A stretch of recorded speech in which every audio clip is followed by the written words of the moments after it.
သတိပေးချက်ကျူးကျော်သူကိုချက်ချင်းဖမ်း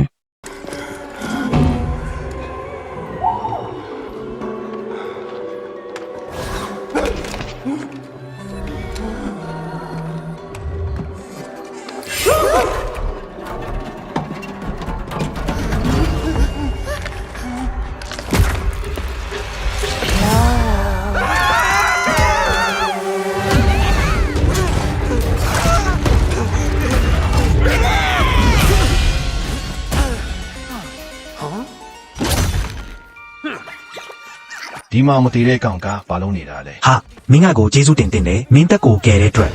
ပေါက်ကွဲဆန် မင်းရှုံနေလိမ့်မယ်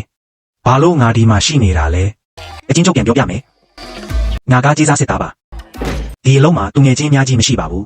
ဒါပေမဲ့တခါတရံမင်းလိုအပ်တဲ့တဲလွန်ဆာတွေကိုရှာတွေ့ဖို့အနေရဲကိုခုံစင်းရတယ်ကောင်းပြီပြဿနာတွေကိုဘေးဖယ်ထားလိုက်တော့တဲလွန်ဆာတွေကမင်းစီရောက်လာပြီ Marsh Solseer attacked the news agency.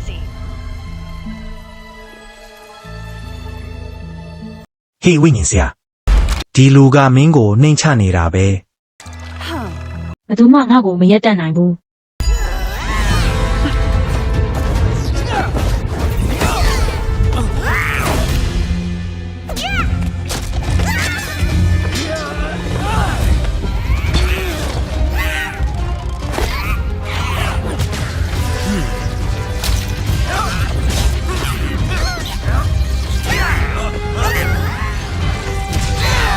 လာစမ်းပါနောက်ဆုံးတော့ငါမင်းကိုပြန်တွေ့ရပြီ ငါအလောင်းထက်မှာဒါငါမှတ်ညံလား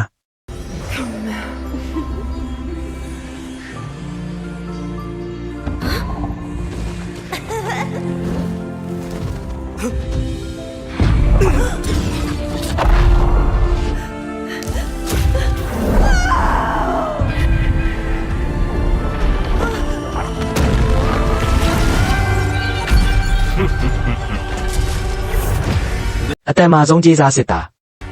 ဒါပဲမင်းမှရှိတာ